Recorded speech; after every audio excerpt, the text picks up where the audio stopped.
There's a little bit of tension right now amongst the Teamsters because their president, Sean O'Brien, is apparently going to be speaking at the RNC next week. And some in the union are not a big fan of that. Bearing in mind, of course, that these speaking opportunities are limited, so limited that up until the last 24 hours, Ron DeSantis wasn't even offered an opportunity to speak, but Sean O'Brien was. So he says, get off his back. He wants to speak at the RNC and the DNC, but so far has only been confirmed for the RNC. So it remains to be seen what he'll say there and whether he gets the opportunity to go to the DNC. But bear in mind that the Teamsters have given $45,000 to the Republican and Democratic national committees. O'Brien also met with Trump at Mar-a-Lago back in January. And later that month, he brought Trump into a meeting with the union's executive board. So if you want to pitch this as like sort of a cozy relationship, there are at least a few data points that you can do that with.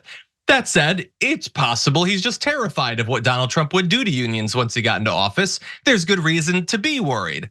So anyway, some union members are not happy about this. So we want to turn to the national chairman of the Teamsters National Black Caucus, James Kirby, who said, we will not allow the working class labor movement to be destroyed by a scab masquerading as a pro-union advocate after doing everything in his power to destroy the very fabric of unions.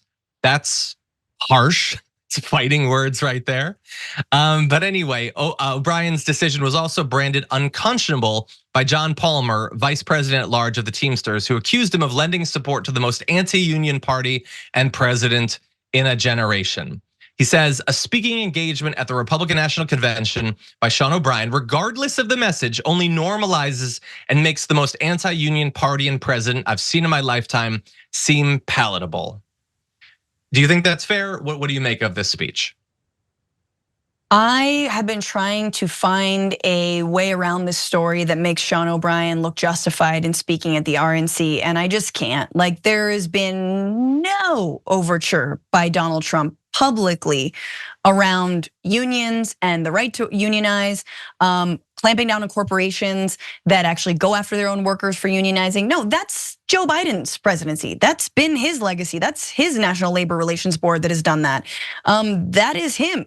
It's Joe Biden is Donald Trump is putting on like a fake, like a little coal miner's hat, and he's like, it's ruining my hair.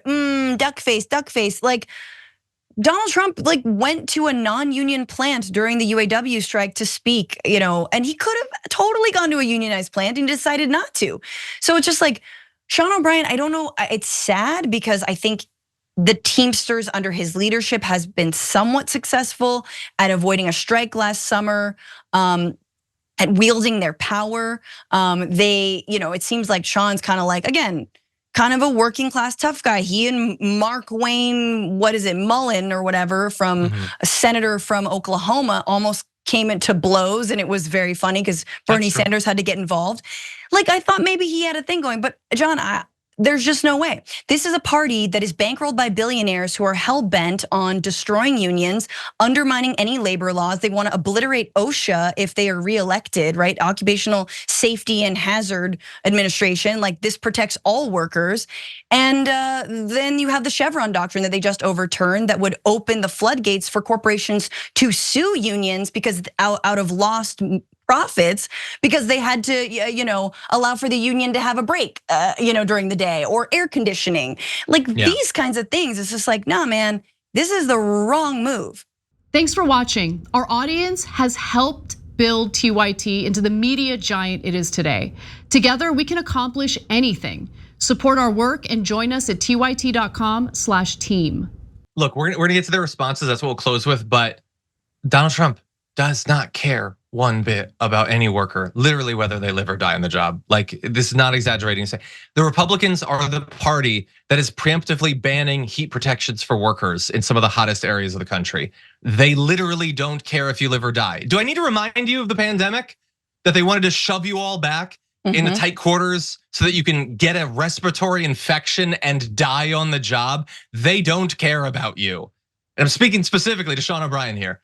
But anyway, so he got into it with one of the Teamsters members and a podcaster, but I want to turn to 6 through 8. So here's how the right wing is greeting the Teamsters. So outside the arena where the convention will unfold, the Center for Union Facts Based on name alone, what sort of organization do you think that is? It's an anti-union group. Has posted billboards calling the Teamsters two-faced and warning that the union has spent 99% of its advocacy on left causes. Ugh. And here's what a spokesperson said coming out of all this drama. So there's Kara Dennis, who says the Teamsters have never been afraid of democracy, but self-interested ideologues on the left and the right, within and outside the union, are terrified of democracy. I mean, Trump tried to overturn the results of the election. I think he may be the one who's against democracy, but they go on to say, General President O'Brien looks forward to addressing a crowd that hasn't traditionally been open to union voices, but that is what democracy is all about. Okay, that is one way to pitch the Republican Party and what their media has done to destroy faith in and support of unions. The fact that they talk routinely about literally shutting down the Department of Labor. I mean, there's traditionally been open to it. There could be an argument that when we do General Strike 2028, led by UAW President Shan Fain, who will then be running for president of the United States of America. Hey, wake up, no dreams. We're doing a show. Yeah, okay, I'm sorry. Yeah, we're doing, no, I think, look, you could make a case. It's important for Republicans to actually hear from union leaders and unions about like the importance of them, what they do for you, I'm sure there are RNC members who are livid that he is addressing them, right? So maybe he will win over some folks. He probably, look, if he appears on stage with Donald Trump and is shaking his hand, absolutely not. But yeah, TBD. Yeah, I doubt it will look like that. Look, to me, I generally don't think it's a good idea. That said, the most important thing is what he actually says. Sure. That's what I'm gonna judge 90% of it from. I don't have super high hopes, but I would love to be surprised. We'll see. Thanks for watching the Young Turks, really appreciate it. Another way to show support is through YouTube memberships. You'll get to interact with us more. There's live chat emojis, badges. You've got emojis of me, Anna, John, JR. So those are super fun. But you also get playback of our exclusive member-only shows and specials right after they air. So all of that, all you gotta do is click that join button right underneath the video. Thank you.